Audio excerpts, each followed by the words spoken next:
Note, this review will not interpret any of the malevolent actions that Ezra Miller is responsible for, but I don't blame people for boycotting the film because of them.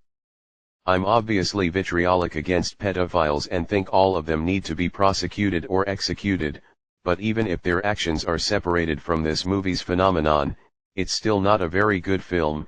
In fact, I consider the movie worse than Batman and Robin. I know I seem hypocritical for skipping movies such as Fantastic Beasts 3 because of a transphobic writer, J.K. Rowling.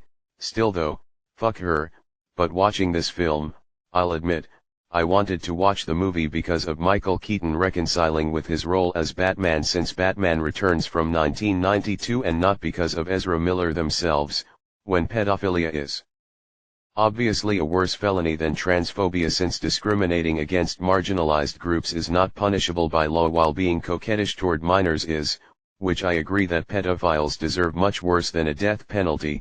I'll promise to be capricious and not watch any other movie where a pedophilic actor is participating in the project. Thanks. On to the review. As kids, and as the esoteric self-proclaimed DC nerd myself, we've been exuberant and jubilant about The Flash as one DC prestige, regardless of the Trinity Batman, Superman, Wonder Woman, and really wanted WB to establish an adaptation about our favorite Scarlet Speedster. The previous attempts were David S. Goyer's Flash adaptation and George Miller's Justice League Mortal, which was cancelled due to tumultuous conflicts with the Writers Guild strike and frequent delays. The most coherent we've had were John Wesley Shipp's Flash pilot from 1990 that we all thought was primordial as a film as kids until learning that it's just a pilot for a TV show, and Bruce Timm's Justice League, though it utilized the Wally West version and not Barry Allen. Then The Flash was established.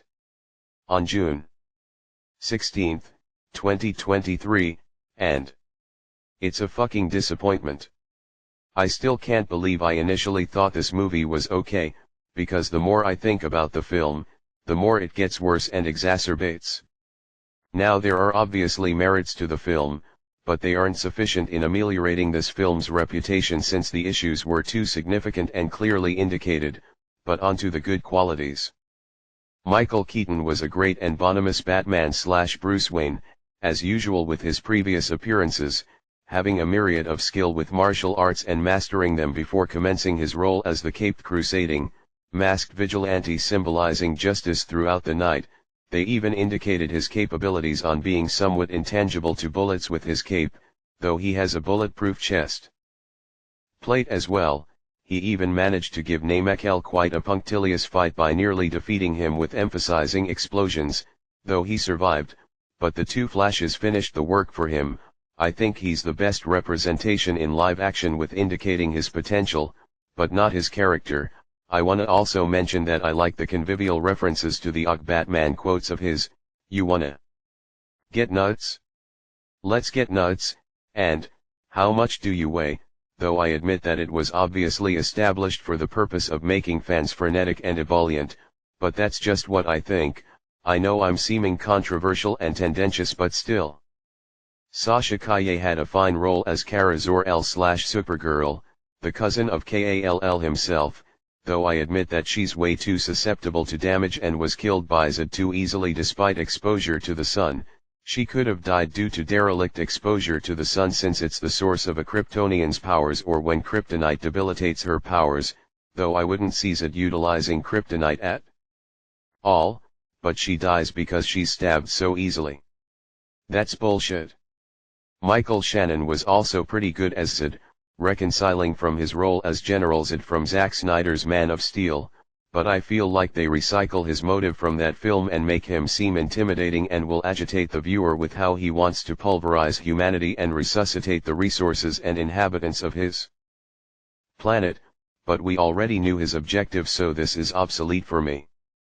The soundtrack's also pretty good, but the Flash's theme is just too generic and doesn't seem like Alan's type of tone and aesthetic to me, and I will admit that the post-credit scene of Aquaman/Arthur Curry drunk and George Clooney as Bruce Wayne at the very end instead of Affleck was worth a chuckle, and Batman himself had a very coherent point about how wanting to save individuals from the past may cause issues and dilemmas with reality, which he was indeed right.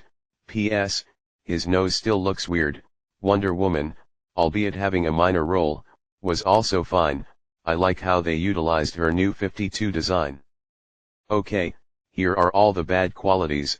I promise I won't further drag on and be frivolous throughout. The Flash is poorly written as a character and as a hero, and I hate to say that as a Flash fan myself, but they utilized him horribly. First and foremost, he penetrates a baby into a microwave while something's incinerating from the outside and everything's descending. How can a baby survive that, and how's the baby not traumatized? I have so many questions. The Flash somehow requires food to replenish his accelerating power when he can just attempt things naturally. Hello. Not only that, but his animation of oscillating and running at speed just looks laughable, like watching a Super Friends version of him in live action when this movie is supposed to be a serious story. Not to mention that his suit is awful, his cowl looks dumb, and why is he too transparent in design? Like, where are his boots? Where are the electric bolts on his cowl, the iconic ones? Where are the lightning symbols near his torso? Even the Season 5 suit from the CW Flash show looked better than this. I liked, kinda, how they utilized his vortexes though, but he can also shoot lightning bolts with enough speed as well. They establish phasing too, but it was badly executed due to shitty CGI. Despite being a quote-unquote loose adaptation of Flashpoint, it doesn't even feel loose at all. Like, yes, there are issues with what heroes are defending certain environments, but they were primordial and existed. It's just the fact that the Justice League wasn't established. Superman also didn't die, he was captured and kept surreptitious in military confinement, hence why he's skinny. Which is why Cyborg is the predominant hero instead of the Man of Tomorrow. The Flash also didn't possess any powers initially. Captain Cold is also the hero of Central City instead of Barry, as the time he accessed was before the incident of his powers occurred. His mother is alive and his father dies of cancer. When he also approaches Batman's cave in the comic, an animated movie, it's actually his father Thomas Wayne instead of Bruce, since he was shot in the dark alley by the mugger instead of his parents, which results in Thomas being propitious in coveting the mantle of Batman and Martha becoming the Joker after feeling lugubrious about his demise. I also wanna mention that his ring was Eobert Thawne's suit at first, since he wanted to screw him over with the timeline and blames him for everything, and superheroes didn't exist. There was a war between the Amazonians and Atlanteans for God's sake, and Aquaman already flooded Northern Europe, and Wonder Woman peculated Mara's crown after killing her since she attacked her due to her adultery in affair with Arthur, though really, I do think she should have blamed Aquaman instead, and has a vendetta against men. Yes, she's misandrist in that universe, but they ignore all of that and decide to approach for a generic story that has nothing to do with the source material.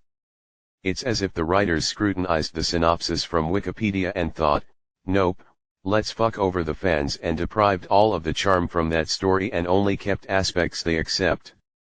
The CGI is laughable. I legit thought I was watching a cartoon the moment they utilize the Flash's slow motion sequences, and while the Flash's filter of color is orangish, as indicated with Injustice, it was completely fucked in use. Don't get me started on the Speed Force effects and the babies. I'm watching a DC movie about the Scarlet Speedster, not fucking Looney Tunes. There's even a scene that indicates heroes from a variety of universes, rejuvenating even dead actors such as George Reeves, Christopher Reeve, and Adam West for instance. And while it seems controversial that I don't hate the scene because of reviving dead actors, I hate the scene for the CGI. I will admit that after hearing about WB utilizing the Christopher Reeve cameo for the scene without his family's permission, although they haven't watched the movie, but thank God, they also wanted to remember from roles outside of Superman, so this movie is also disrespectful as well and only incentivizes me to hate the movie even more. Oh boy, the humor is annoying and irraconfulous to deal with. Barry's clone, who doesn't exist in Flashpoint, never knows when to shut up and frequently blames the main Barry Allen for the actions when he's brought everything upon himself. What a scurrilous asshole. He even references Barbie with the "come on Barbie, let's go party" quote. in a DC movie. Seriously. Also the primary Flash is cringy porn/sex jokes. The villain sucks. It's not even Reverse Flash/Eobert Thawne, Captain Cold/Leonard Snart or Gorilla Grodd, but some generic Dark Flash who penetrated an attack toward him when he attempted to travel back to the past to prevent his mother's demise from occurring, and an old man you could easily forget. He's also killed too easily when he penetrates a sharp weapon toward the other Barry Allen and the villain dies. I have a question. Was that Barry Allen supposed to be his potential morality and self when he's gone too far with saving everyone? There's no explanation. Altogether, The Flash is such a disappointing movie and adaptation of one of the best modern-day comic book storylines of all time with minor good qualities that barely proliferate its reputation.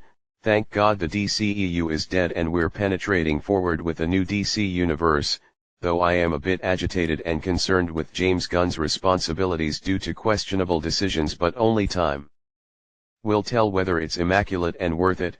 I give even Ryan Reynolds' Green Lantern looked better than this movie a 1.5/10, F. Thanks for reading the review, and my God, I'm burnt out. Stay strong. Later, bye.